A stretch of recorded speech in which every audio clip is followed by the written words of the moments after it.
Arjun Appadurai is a well-known name in global academic circles. An anthropologist by training, Professor Appadurai has written extensively on culture, globalization, and modernity.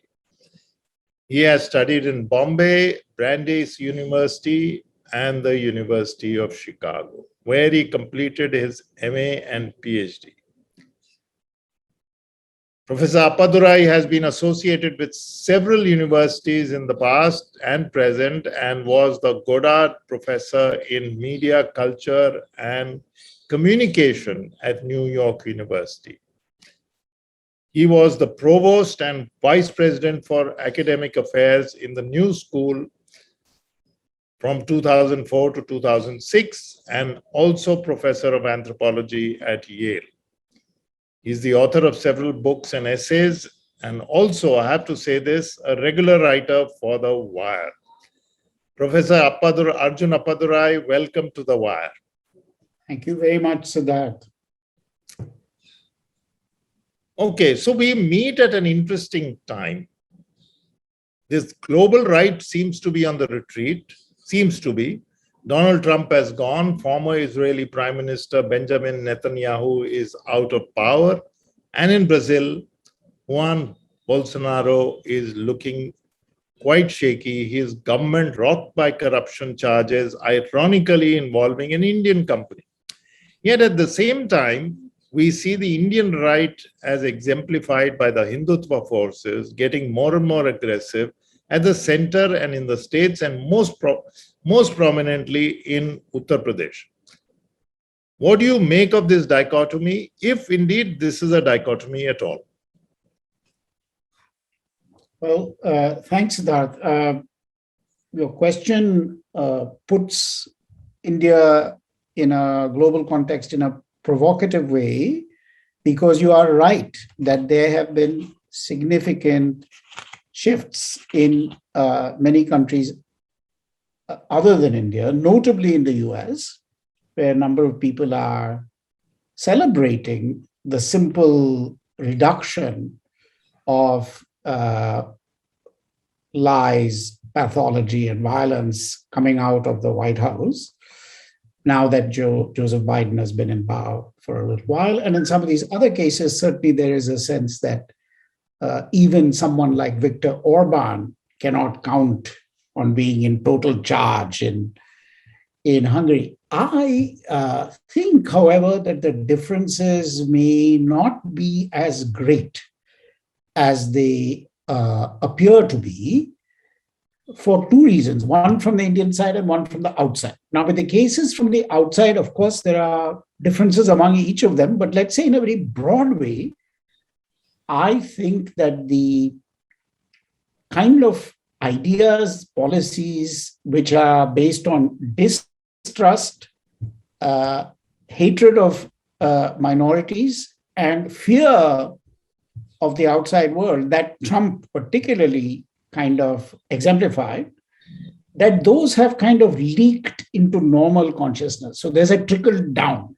So while we don't see a drama or a nautanki at the very top, I would say Trumpisms of various kinds are now somewhat lodged in the systems of the US, of Brazil, certainly alive and well in Turkey, alive and well in the Philippines. So I think, yes, and in Europe, which is where I am, where there is the largest amount of, let's say, normal civil and political life of anywhere in the world, there is still, a very active right, and a lot of these things have these strange, paranoid policies and politics of worldwide of the right have kind of leaked into everyday life. So they may not be so visible as they are in some dramatic instances, but they are there. On the Indian side, coming to the inside, looking from India out, my sense is that there is some reason for hope, because while it looks as if Modi and the BJP are quite well entrenched in Delhi, and that if you look at Yogi and UP, it looks like it would be a millennium before there could be change in the right direction. the truth is, I think we still have a very vocal oppositional sphere, ranging from intellectuals, journalists, academics such as yourselves and your colleagues in the wire, in relation to, for example, Pegasus, or in relation to Central Vista Project, or in relation to other things involving the ruling regime. But also not to be forgotten are the farmers' movement and other such things, which may not be as hope-producing as they were even 5 months ago or 6 months ago, but I don't think they've vanished. Their social base is there. The anger about BJP is there. The resistance to Delhi, I would say, here's my bigger way of looking at it, that the reason I say there is some hope is not only because of the voices of opposition, in spite of those who have been jailed, silenced, killed, is the general resurgence of the regions, or if you like, the states in India. They may not always be democratic places because we know corruption leaks all the way down, but the fact that there is so little buy-in to the powers that be in Delhi, whether active or passive, whether you take Bihar, Orissa, Karnataka, Tamil Nadu, Kerala, my joke now is that the Central Vista project in Delhi, which is redoing Latian's Delhi, is redoing the last that is left of Delhi and India for the BJP. It's within their immediate physical reach.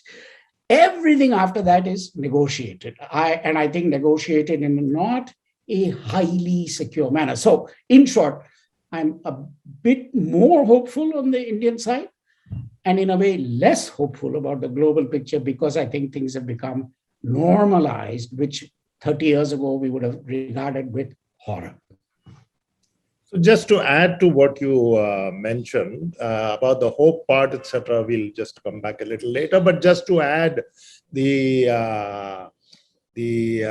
opposition of the federal structure, so to speak, is that the BJP itself is facing revolts in 4 or 5 states from its own party members and chief ministers who are being recalcitrant and who are being, refusing to listen to headquarters. And UP is a classic example, though, of course, he carries his campaign several notches above. Now, sticking to India, the Indian brand of ethno-nationalism, accompanied by severe violence on individuals and institutions, while all the time hiding behind the fig leaf of a democratic mandate, is this quite a normal thing worldwide and from the past too, or is it something that we have finessed or homegrown? What is it? You might say there are clearly things we can see in India which we can see elsewhere. A general suspicion of minorities, a general fear of the outside world, a general wish to recapture some imaginary idea of classical traditions, of pure Americanism, pure Indianism, and so on. So we can see plenty of similarities, as well as what I have written about elsewhere, which is a kind of growing impatience with the slow processes of democracy. That is what these populist leaders mostly play on. So there's a lot to compare, which is a comparison based on similarity. But India always is innovative, not always in the areas we would like to see innovation, but India is always innovative. It never exactly replicates things elsewhere. And I think this is an area where also the question of the subversion of liberal democratic ideals in the midst of a living set of democratic institutions, which include, of course, the press, the judiciary, the legislature, and so on.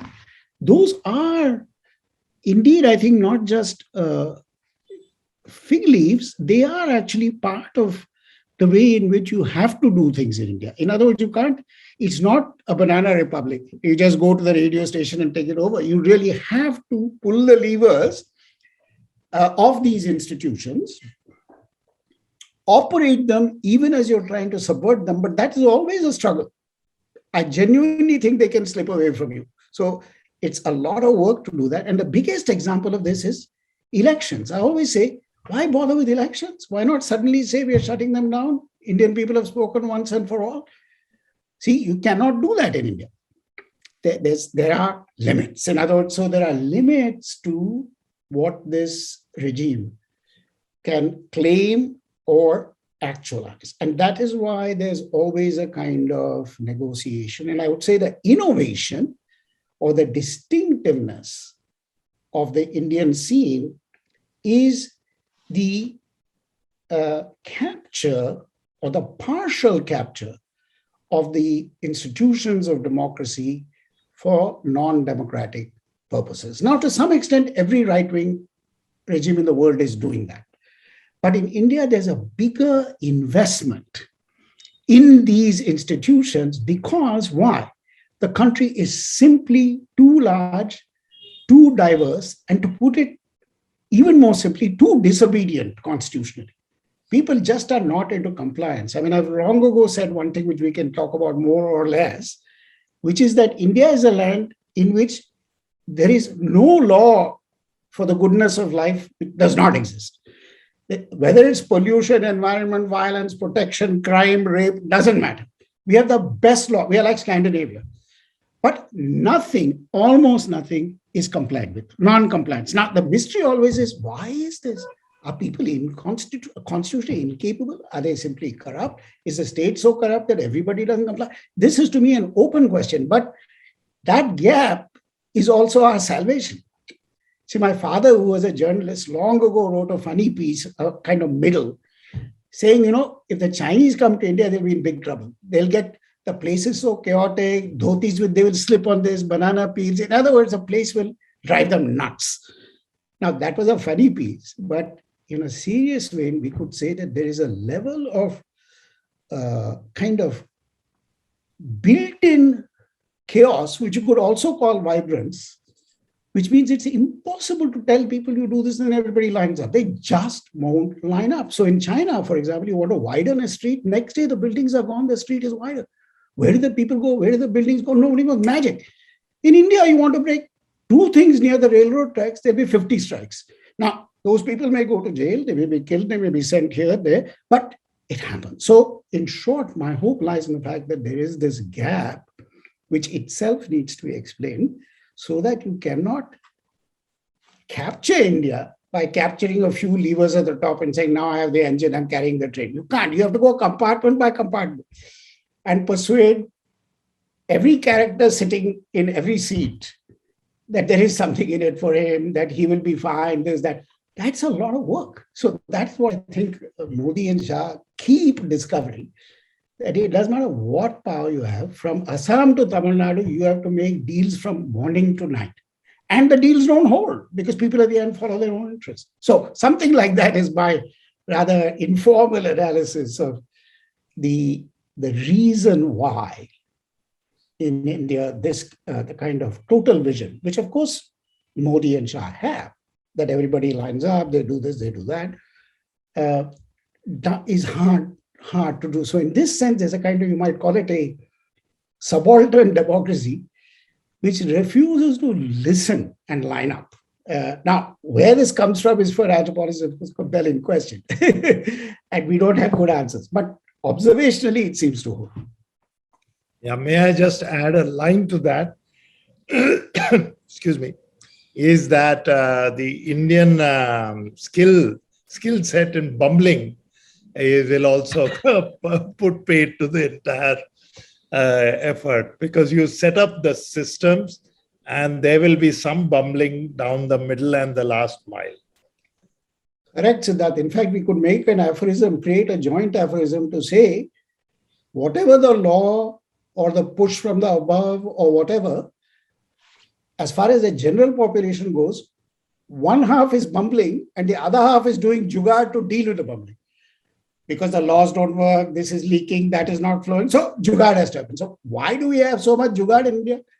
Because every pipe is leaking. every current is breaking down.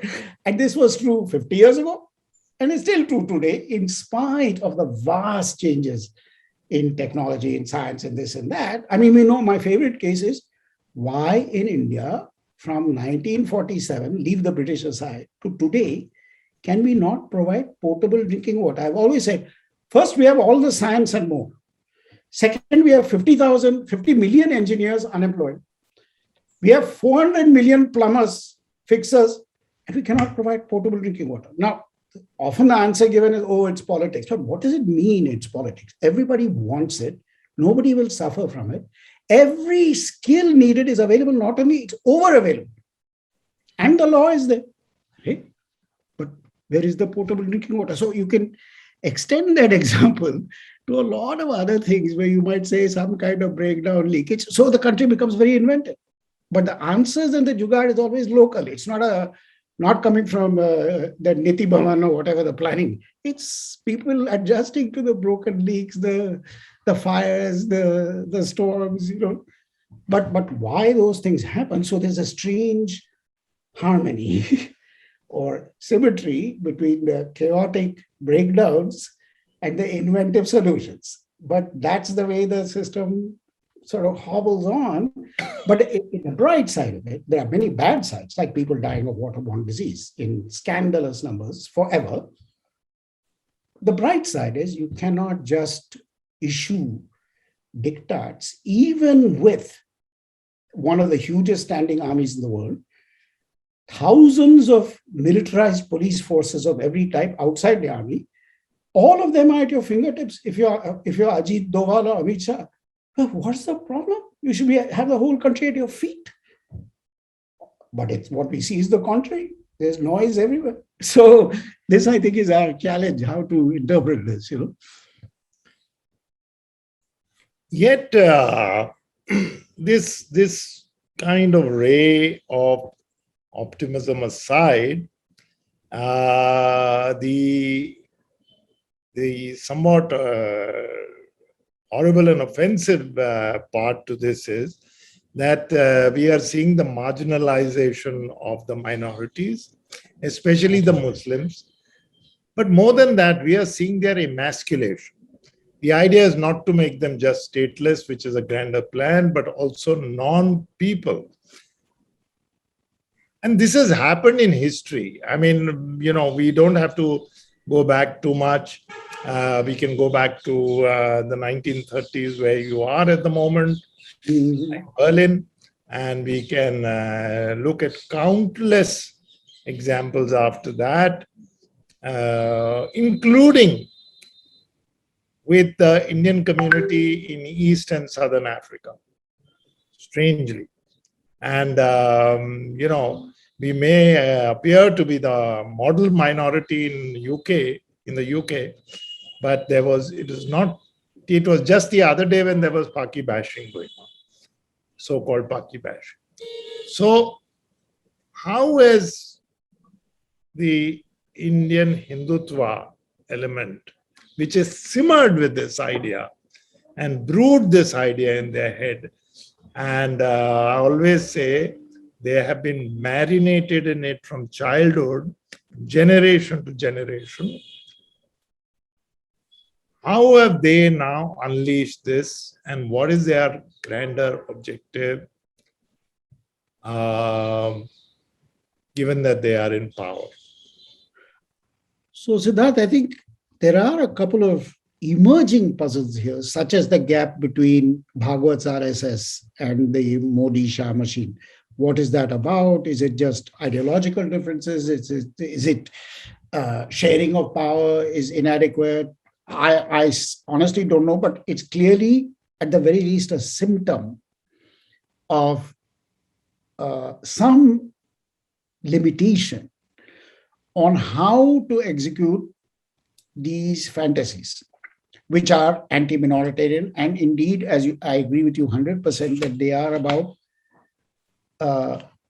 dehumanization of various minorities. First of all, Muslims, but aspirationally Dalits.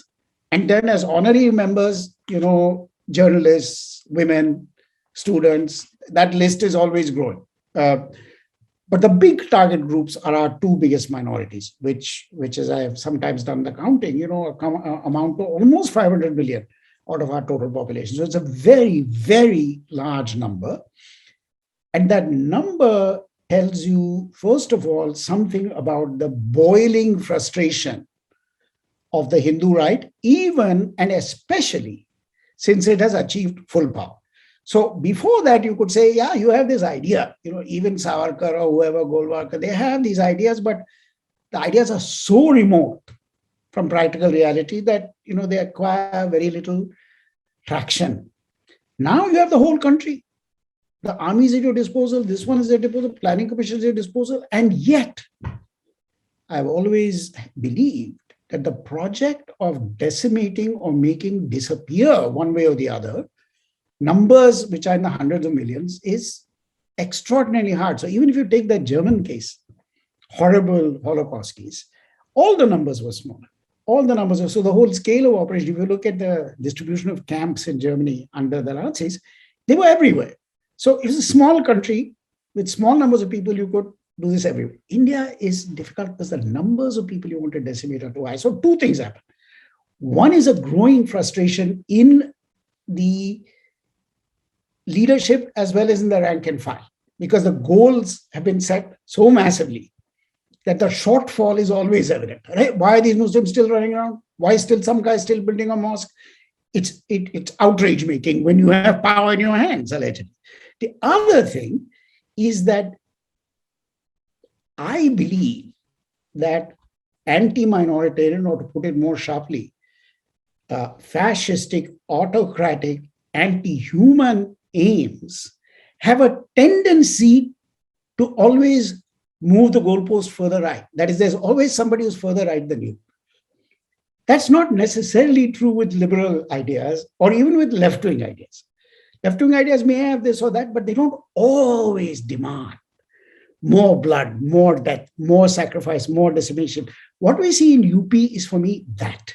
The minute you have Shah and Modi, you must, as somebody would say about Shakespeare, if you didn't have Shakespeare, you'd have to invent Shakespeare. If you don't have Yogi Ji, you would have to invent Yogi Ji. In other words, somebody would be there saying, these idiots, what are they doing in Delhi? I'll show you.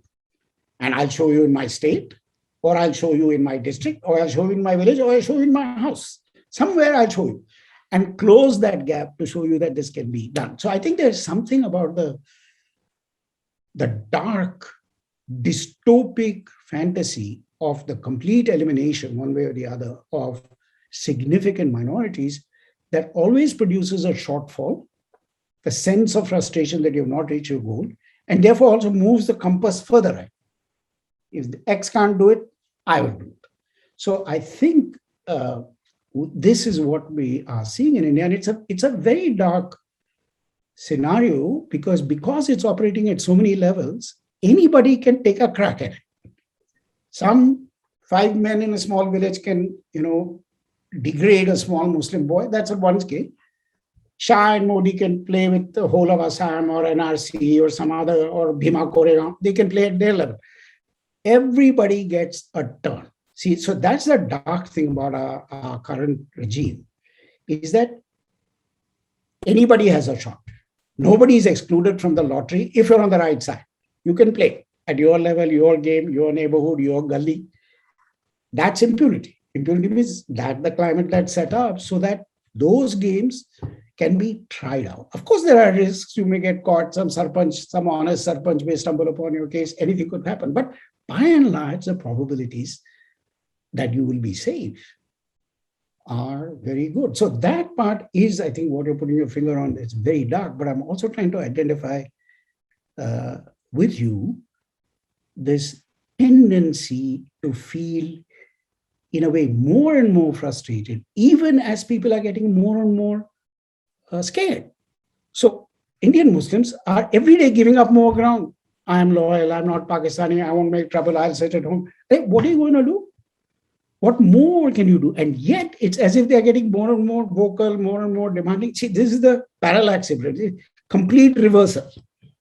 And that is this mentality that there's a gap. So you get frustrated even when there is a small shortfall in your horrible goals, At the same time, sometimes we fail to consider that what you're talking of as a minority is 130 million people embedded in your not just national, but at the local fabric.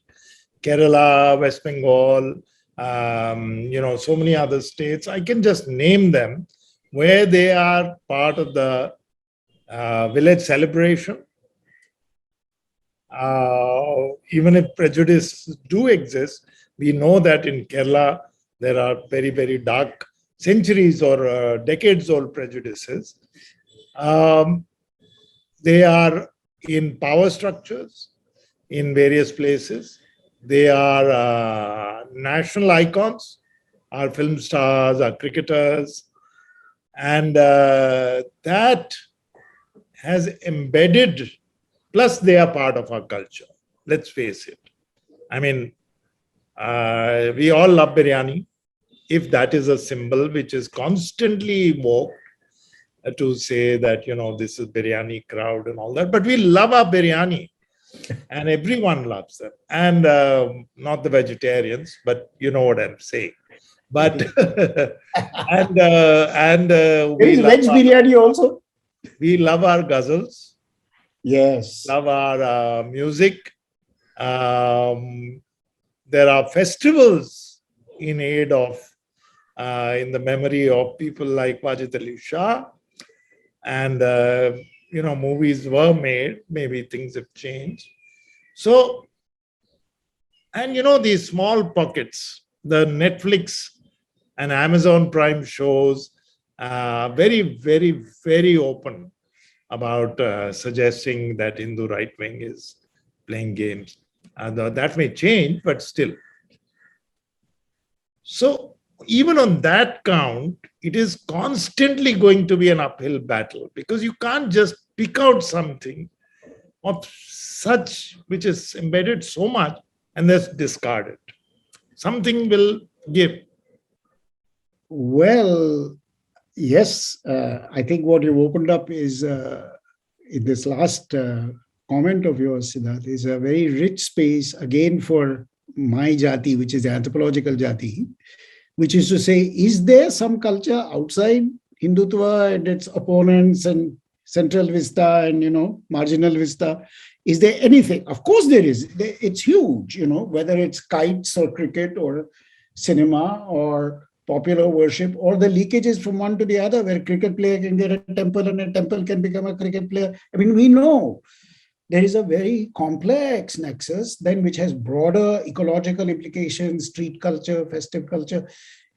And then the more, let's call it, high cultural world of music, of poetry, of language. I've often told people this, what you and Sridhar and others so brilliantly report and archive of Hindi cinema from 40s, 50s, 60s onwards. There is no analogy in the West. Are you going to find William Blake writing poetry for Hollywood? I mean, there's no analogy. There is a flow, in other words, of extremely high cultural forms like the ghazal into literally street level discourse. And that is true, by the way, not only in Bollywood, but in some beautiful studies of street politics and speeches in the Tamil South, where people are using, you need to know Sangam Tamil to understand what these thugs are giving speeches about and what rickshaw drivers are appreciating the aesthetics of. That is, Tamil would require 4 PhDs to appreciate that, but the ordinary people on the street are into it. So it's all there, what you say. And what I take away from that is two things. And they are connected to each other, and they are provoked by your comment. Actually, I've not given this direct thought before. One is that the work of creating a homogenized, politically dominant, violent, and militarized, misogynistic, patriarchal, political program is truly uphill in India.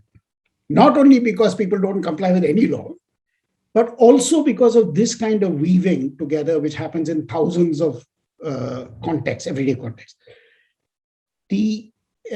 So it's always uphill, but I think the reason why it's an open struggle these days is because this whole fabric that we've just talked about, cricket, ghazals, this, that, has been, if I may use a tricky term, depoliticized. So politics has been taken over by the one brand of culture. This other brand has been either domesticized, privatized, or as it were, not for the office. Ghar mein jaake kuch bhi karo. It needs to reacquire its political teeth. Now, how do you do that? Who knows? But in other words, you need leaders, you need organizations who do not treat all the things you gave examples of as secondary phenomena. They should be seen as things that need space, need freedom, need liberty, etc. But now they are treated as just side things, whereas the main politics is, India-China border, ye wo, demonetization. I mean, those are not unreal things, but this stuff has been defanged. So my thought would be that is something we have to worry about. But on the other hand, these things still make it very, very tough for any right-wing agenda to really, gain full traction on the ground. So, Arjun, we have discussed the what, we've discussed, in fact, the how and the why not. But I'll come to something very fundamental and ask you, related to your work. You wrote an excellent book, Fear of Small Numbers. The title itself tells us what to think about, what to expect, how to consider the debate. Now, why is it that majorities are so scared of minorities, if indeed they're scared? And is it you need a whipping boy, you need a target, and this works as much as anything else? Also, it's visible, you feel offended by certain things seemingly. And this, of course, you and I have heard for the last 50 years, why they like this. Yes. Why don't they stay confined? Yes. Everyone makes a beeline to the so-called Muslim quarter during Ramzan and for Sunday shopping. But beyond that, though I'm, just a side note, I'm a firm believer that class plays a big role here. So I may have chums invited over for dinner, but because I know that they are not the typical, Muslims or something like that. But is it just the convenience? Is it something more deep-rooted? What is it that 80% of people, assuming they all belong to one dominant group, are so scared of a mere 15% or whatever? So against that, this is a question which I think is one of those perennials, at least of modern times. And I've written elsewhere, as have other people, that this idea of minority and majority is also a fairly modern idea last couple of centuries. Under Rome, you could say there were Jews, there was this one, that one, but they didn't think of themselves as minorities in relation to some ethnic majority. There was another idea. So I do believe it's worldwide, minority, majority as categories and all is relatively recent, let's say 200 years or so. That said, your question remains, I think, one of the great puzzles. I certainly tried to chew away at one leg of this huge elephant of a question. Why should people who have such large numbers, who have everything on their side, dignity, power, army, security, be worried about people who are transparently weak? And let's just take the Muslims in India. It really takes a lot of work. Whether you're in UP or you're in Kerala or whether in Gujarat or in Bombay, to take this group which is either invisible or inactive or depoliticized, because there are 5 gundas in Bindi Bazaar and 3 people doing something, to take that as a fear, that seems very bizarre to me. And it still remains so. But in the book, I gave some answers, but today I would even think more again and reopen that question by observing that this sensibility, which is true there in many places under different names, Christian evangelism, whatever, but in the Indian case, the Indian variation involves, I think, paradoxically, a deep awareness that this category, for example, of Hindu and of Hindu majority is actually recent and fragile. That's the underlying anxiety. So, in other words, you need to do a lot of things to stabilize that. It's like a something in a construction site or in a building where the main foundation is very rocky. So you have to spend a lot of time. And my view has long been that violence is one of the ways in which you fortify the foundation. But the foundation is perennially weak. Why? Because category of Hindu itself is relatively recent. It just is hard to find. You go to inscriptions and texts. Where are you going to find in miniature paintings in the north of this country, in the Himalayas, in Kangra, or in inscriptions from Kanyakumari, we are Hindu? Never. Saiva, yes. Vaishnava, yes. Merchants, yes. This, yes. That. The last thing you find is Hindu. It's like pulling teeth. Therefore, you can prove it lots of ways, positively, negatively. It's a young and recent identity. And like many national identities, it is produced by the latin, not by the poetry and prose. In other words, people are forced into national identities. Take France, so-called French identity.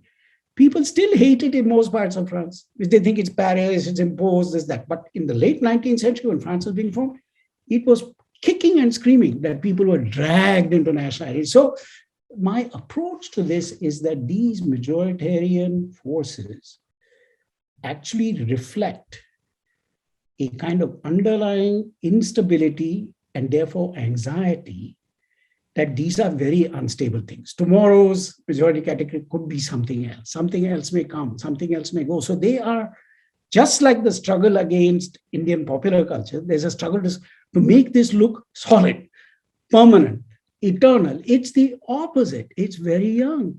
So the Hindu right-wing politics is very young. Within that, BJP is very young, younger than RSS. Within BJP, Aditya Raj is younger still. So these are all highly recent and trying to make their story a story of eternal stability when it is eternal volatility. So the other way to put it is to make it very concrete, when somebody attacks or does violence to a Muslim man, let us say, saying, are you this? Are you that? Are you from Pakistan? Are you a terrorist? It's always are you questions followed by stoning, killing, death. I always believe that the person on the other side of it, and it doesn't matter if they are up in the South Block or they're actually doing the dirty work on the ground, are asking, who am I?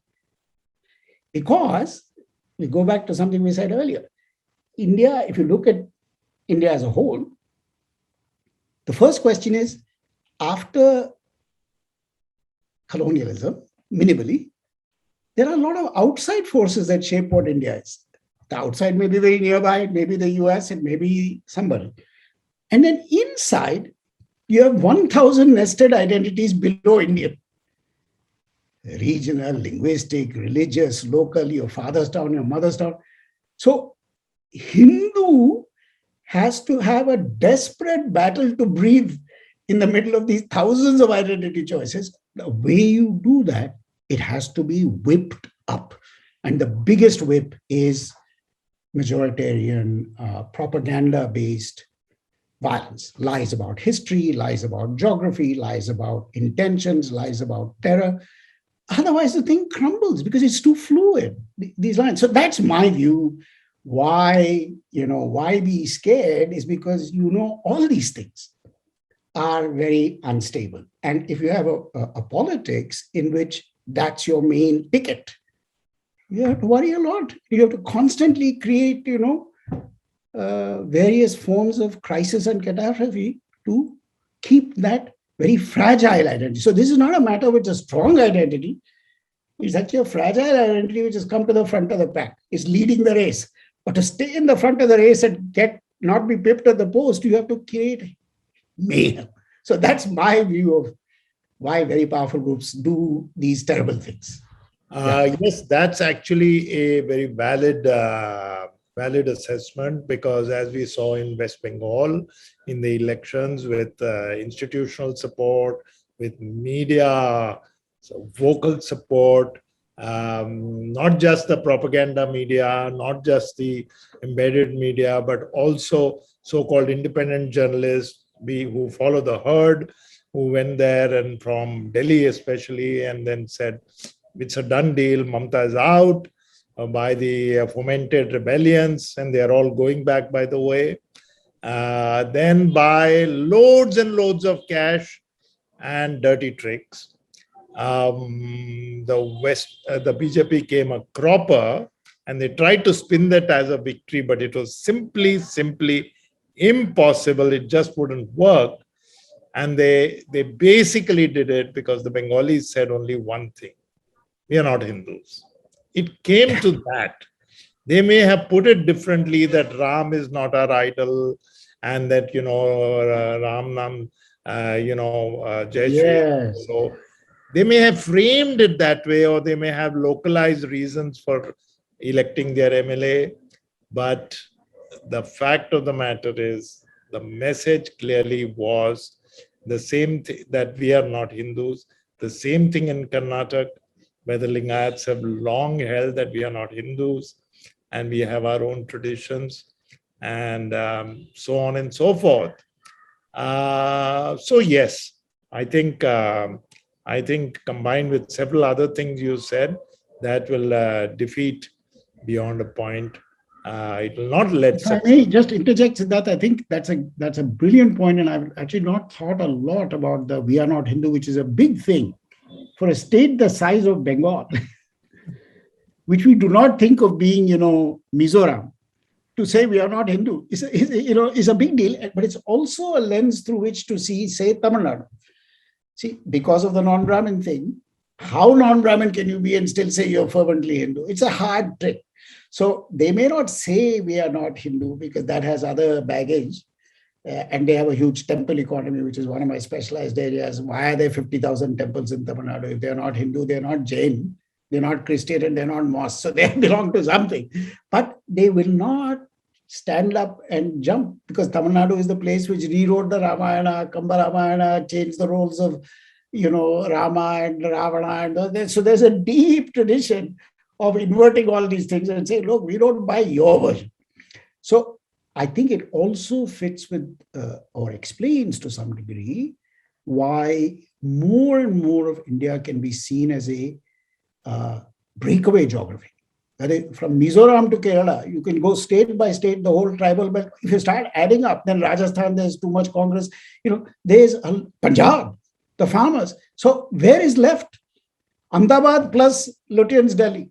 So it's an exaggeration, of course, but I do think secure, unshakable control by the Hindu right is very hard to see on the ground in the overall map of India. And it fits with exactly what you're saying, that people are explicitly refusing to sign on to certain things, which in my analysis would be because those things were not that deep. I mean, if you look at the history of Bengal, it's a history where Islamization was a much deeper process than any kind of Hinduization. People have written beautifully about this. And now, of course, we've carved it off to think all of that was exported to Bangladesh. We are still a kind of pure Hindu land. No way.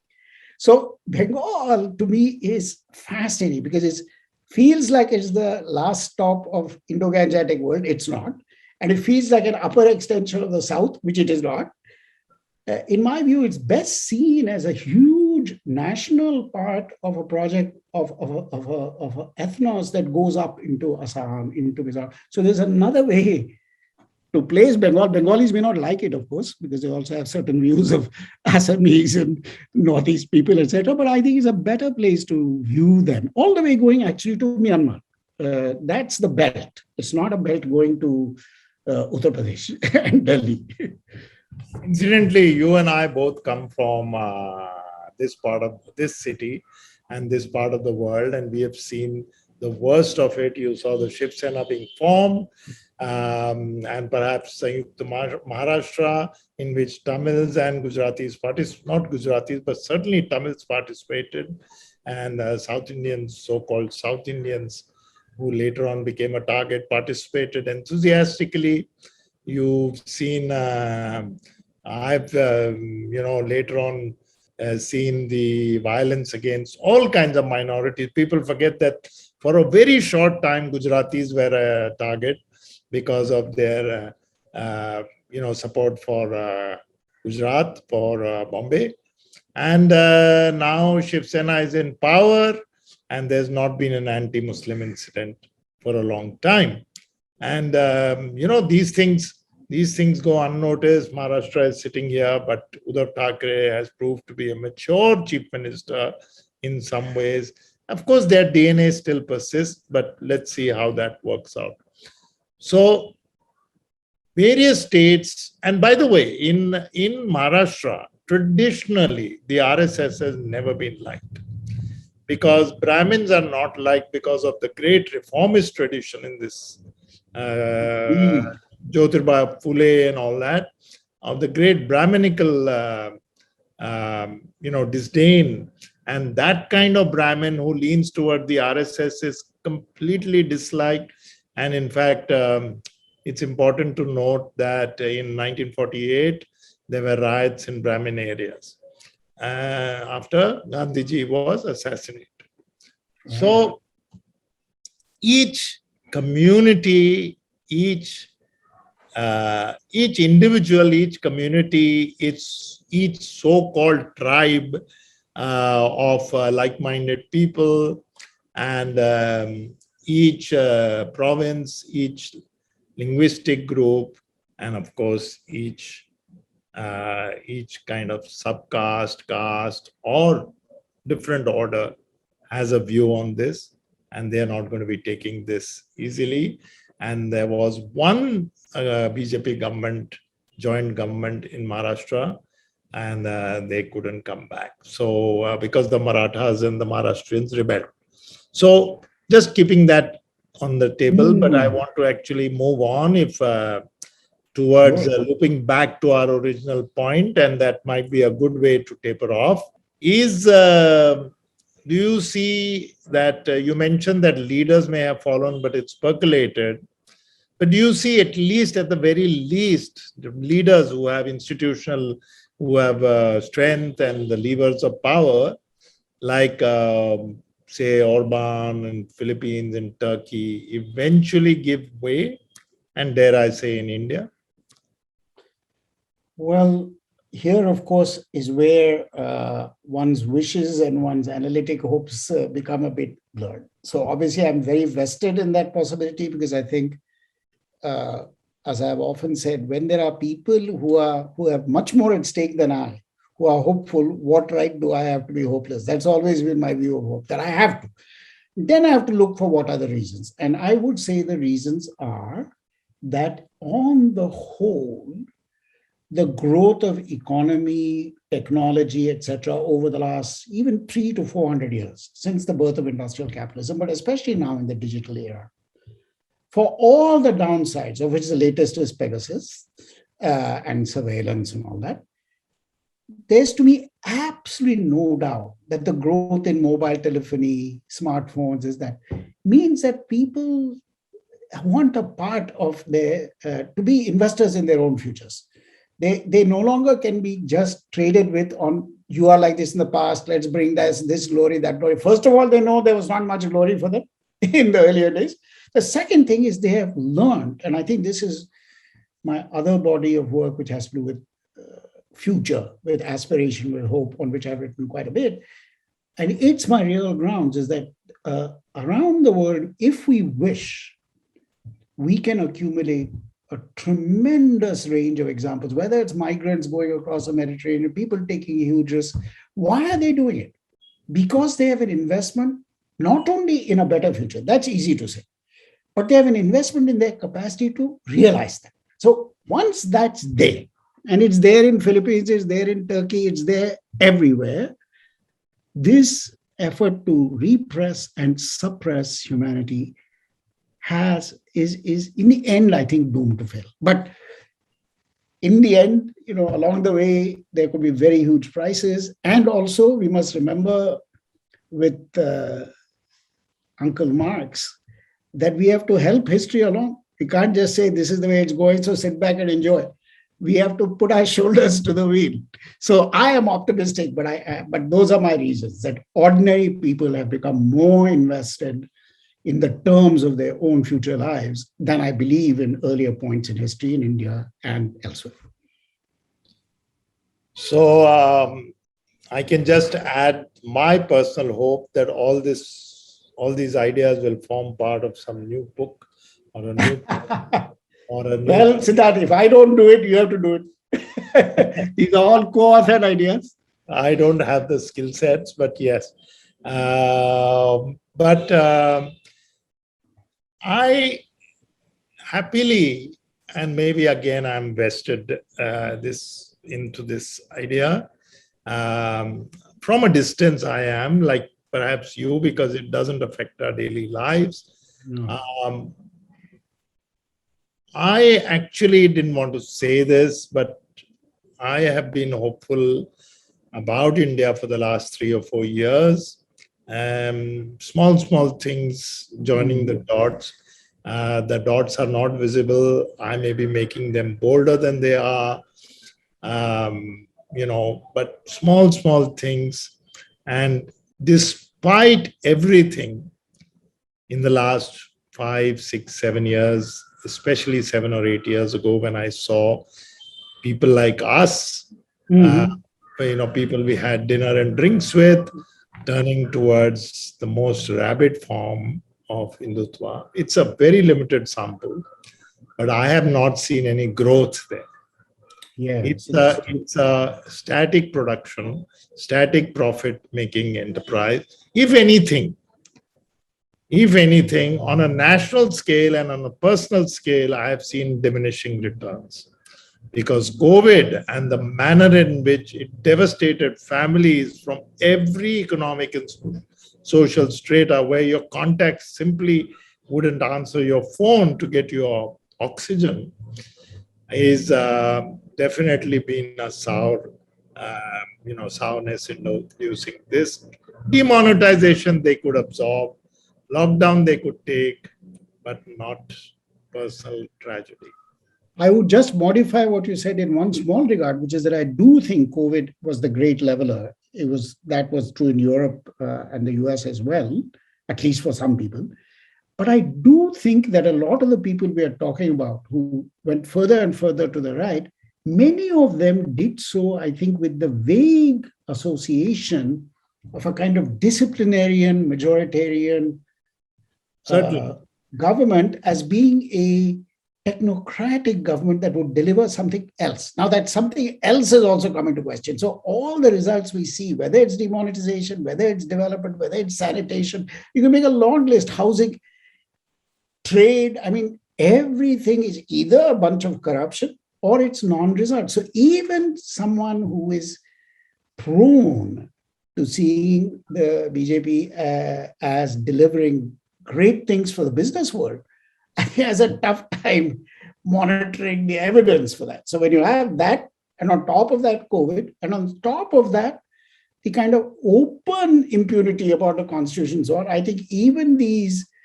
hardliners from the corporate right or their kin, there's not much for them to grasp to. Therefore, I think there is at least, if not remorse and giving up of the old idea, there is silencing. There is a kind of not knowing what to say because everything you put your money on is not working out so well. So that is good news, because these are all people of some significance in India, in the middle classes, in the urban classes. So yeah, I agree with you that there is some cooling down of a process that I began to first see before Babri Masjid, when members of my own family began to openly say racist and horrible things about Muslims. But interestingly, by 85, 86, I had members of my own family saying things like that about Sikhs after 84. So I thought, wow, this is the Tam Bram middle class professional. And this was almost 40 years ago. So it's a slow process that picked up speed in the last 8 or 10 years, but I do see with you a certain breaks, whatever their source on that process. So yeah. So on that somewhat positive and optimistic note, even if created and designed by ourselves, though I don't think so. I think we'll stop here because you've given us so much food for thought, Arjun. This has been a most energizing and, in a sense, elevating conversations. But gives a lot to think, and we really need to look at this country more at the granular level rather than read the papers and watch television, or indeed, talk to friends and family and look at WhatsApp groups. So thank you very much. Thank you, Sidharth. It's a pleasure to be in this modality of the wire, having been proud to be with the other modality. Thanks a lot for sticking with this idea and bringing it to fruition.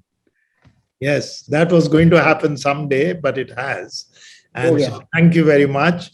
My pleasure. That was Professor Arjun Appadurai, global academic and well-known writer of an essayist on a variety of subjects. I really don't know where to pigeonhole you, Arjun, and that's a good thing. And lover of Bombay and older. Yes. So thank you very much. To receive instant updates on all videos from The Wire, click the subscribe button and hit the bell icon. Pay to support independent journalism. Click the link in the description and choose the amount you want to pay.